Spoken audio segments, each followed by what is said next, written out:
নমস্কার বন্ধুরা, আজকে তোমাদের সঙ্গে খাজা রেসিপি শেয়ার করব। খাজা খুব অল্প সময়ের মধ্যে তোমরাও বানিয়ে ফেলতে পারবে। কত সুন্দর হয়েছে দেখতে পাচ্ছ তোমরা। এই রেসিপিটি পুরো দেখার অনুরোধ রইল তোমাদের খুব ভালো লাগবে। পুরীর বিখ্যাত সেই খাজার রেসিপি আমরা সকলেই পছন্দ করি। এখানে আমি 250 গ্রাম পরিমাণ ময়দা নিয়েছি,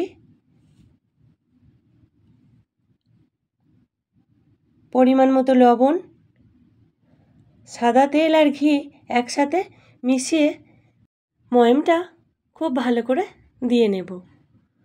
হাতের মুঠো করে যখন দেখব মুঠো হয়ে যাচ্ছে, তখন অল্প অল্প করে জল দিয়ে ডোটা বানিয়ে নেব।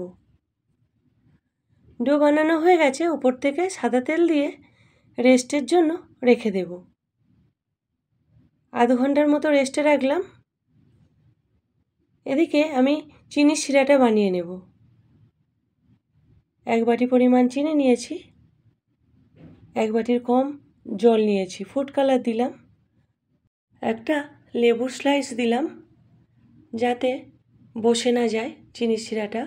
আর চিনির শিরা খুব পাতলা হলে খাজা নরম হয়ে যাবে। রেস্টে রাখা ডোটা থেকে লেচি করে নিলাম। এদিকে কড়াইতে সাদা তেল গরম করতে দিলাম। লেচি যত বেশি হবে তত লেয়ারটা বেশি হবে। আমি এখানে অনেকগুলো লেচি করে নিয়েছি। খুব পাতলা করে রুটিগুলো বেলে নিতে হবে। একটা বাটির মধ্যে ময়দা আর সাদা তেল দিয়ে মিশিয়ে রেখেছিলাম।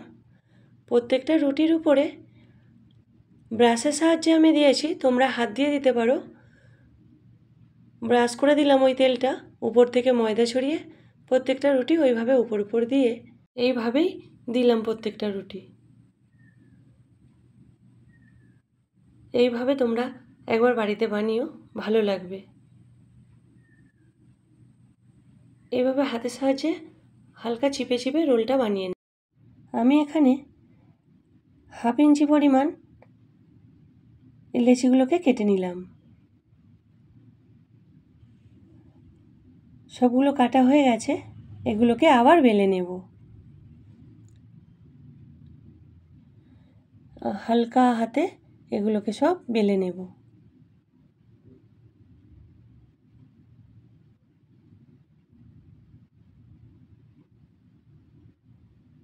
সব বেলা হয়ে গেছে। এদিকে কড়াইতে তেল গরম করতে দেওয়া ছিল, একে একে সব ছেড়ে দিলাম। একবারে সব ভাজা যাবে না, তেলের মধ্যে যতগুলো ধরে। গ্যাসের ফ্লেমটা মিডিয়াম টু লোতে দেওয়া ছিল। এইভাবে সবগুলো একে একে ভেজে নেবে।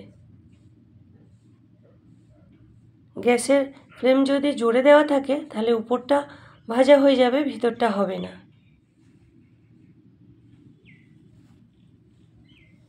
একে একে সব খাঁচাগুলো এইভাবে ভেজে নিলাম।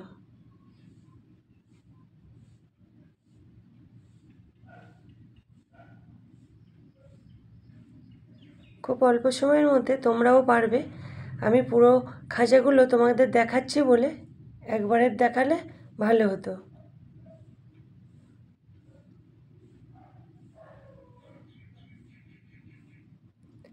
এবার চিনির শিরার মধ্যে